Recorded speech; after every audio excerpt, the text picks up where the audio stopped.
Stops off at the Two Fat Cats Bakery, where the bakers are passionate about their pie making. In fact, they have 47 different varieties made with top quality ingredients. We wanted to learn the secret to making their coveted and mouth-watering blueberry pies, always made from scratch. I am so excited to start making some pie. All right, let's get started. So these are Maine wild blueberries, I assume. Always, yes. And I noticed that your blueberries are frozen. The slightly defrosting berries help all of your dry ingredients stick to everything and evenly distribute all of your sugar and spices. So the first step is we're gonna take our lemon juice and we're gonna mix it in with our frozen blueberries. Is that about 2 tablespoons? It is, yeah, it's 2 Great. tablespoons, yeah. All right. So we're just gonna nicely toss all the blueberries in the lemon juice. And then the next thing we're gonna do is take our sugar, our tapioca starch, which is what we use for thickening all of our pies here. And then we have some spices in our blueberry pie. We use nutmeg and cinnamon. We're gonna mix all of our dry ingredients together. The tapioca starch in particular, if you don't toss it with the sugar, will clump up the second it gets wet. It won't evenly thicken your pie. All right. So you can use cornstarch or flour, but tapioca is nice because do you like it because it's sort of a clearer, almost a clearer set? It does, and it gives it like a slightly stronger set, and we find it was more consistently setting up for us. Cool. All our dry ingredients are now tossed together, and we're gonna toss them with our frozen blueberries. Okay. Oh, that's pretty. Yeah. So as you can see, the blueberries have started to defrost a little bit, so they're a little damp. So as we toss the sugar mixture, that looks it so evenly sticks to all of them. They look like sugared candies, like don't kind of they? Victorian little pastilles or something. That's beautiful. Yeah. So how many pounds of blueberries go into one pie? One pie, this is 25 ounces. Oh, okay. Okay, so you've got a beautiful crust here, and what kind of fat do you use in your crust? We use both butter and vegetable shortening in our crust. Cool. And so what's the thinking behind that? The vegetable shortening helps keep the flakiness in the crust on the shelf life a little longer. Yeah. And the butter for flavor. Exactly, right? Yeah. All right, so that just goes so we take all of our blueberries and just not miss the pie. Pour we them can scoop those up. It's a lot of blueberries. It You guys is. really fill the pies. We do. They're very full. So you just fill. It's always a messy process to get blueberries everywhere in here. If you have a clean counter, you can use them all. Right. And so this is already chilling the pie crust, which is really smart. It is, and we definitely always work keeping all of our ingredients cold. We keep the pie dough in the freezer or in the fridge while we work all day, and just pull out as we make it, so it's nice and cold. Yeah, because that way, when the butter melts in the oven, it'll puff up the crust a little bit, exactly. Make it flakier. Give it that lovely texture. Okay, here we go. So I want to see your crimping technique. Of course. Every pastry chef has their own way of doing it. So, so we've got our pie top placed on top, and we have our 2 layers of bottom and top. And it's okay that they don't line up because we're gonna roll it all under. Great. So I always start at the 12 o'clock position in front of myself, and I roll underneath until you can see the edge of your pie tin.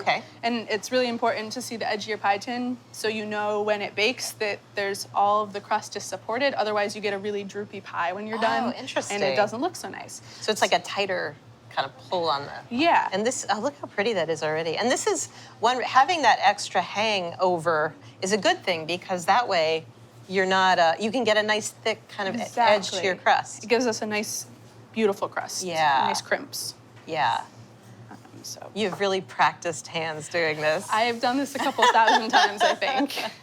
Do you find it really relaxing to do this? I do. I actually really love making the pies. It's really relaxing. And you're not squeezing hard, you're just squeezing enough. Right, because if you work it too hard or touch it too much, the heat from your hands is gonna take away all that effort we had keeping our dough cold, and it's gonna all melt all your butter. Yeah. It's not good.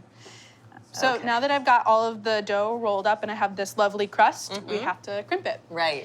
So lots of ways to do this. Lots of ways to do this. So what I do is, I'm left-handed, so I always go to the left side of the pie. And I use the pointer finger and thumb, and then I use the pointer finger on my other hand. Cool. So I make like a C shape and set it right on the top of the side of the pie and press down to the pie crust. So I press down until I can feel the pie crust so I know it's sealed all the way. And that prevents a lot of leakage. Exactly, right? And also looks pretty. Right, it keeps it looking pretty, and it keeps all the filling inside our pie. Right. Yeah. So, and then I continue around the pie using my indent from the last one as a marker for where to start the next one, and just keep it going all the way around. And again, I'm pressing strong enough that it seals, but I'm not over manhandling the dough.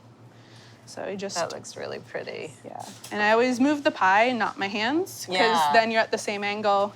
Oh, that's smart, keeps it easier instead of trying to find a new angle the whole way. And back to the beginning. And come back around. Great. So our last step is the markings on the pie so we know what flavor they are when they're done. Okay. And so that it has steam holes so it doesn't just puff up and explode.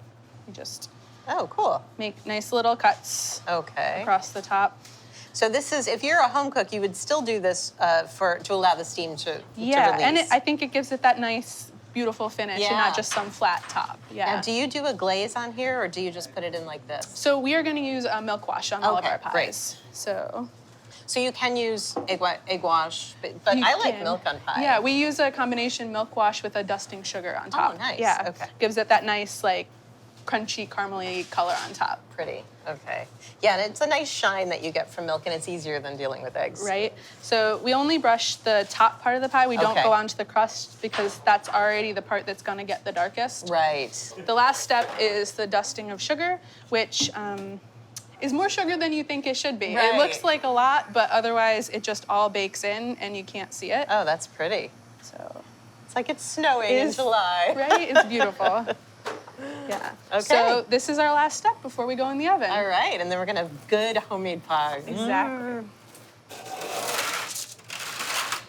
What do you bake this at? We bake everything at 375 for our pies. And how long will this take to cook? They take about 45 minutes to an hour. Yeah. Depends on how full the oven is. Right. Okay. So we're gonna put it right in on our deck oven and let them bake. Okay. Yeah. I'll get the coffee ready. All right, great. Large or small, sir? All right, the moment of truth. There's our the moment of joy. pie. That is gorgeous. Well, I love how puffed up the crust is there. Now I want to taste it. All right, let's cut into this guy. That looks so flaky and good. It's gonna be delicious. All right. You want a little server. Thank you. So you guys serve, I noticed one of your breakfast items here is pie and coffee for breakfast. That is the breakfast of champions, It is. truly. It's very Look popular at here. that. Yum. Should we try it? Yeah, let's try it.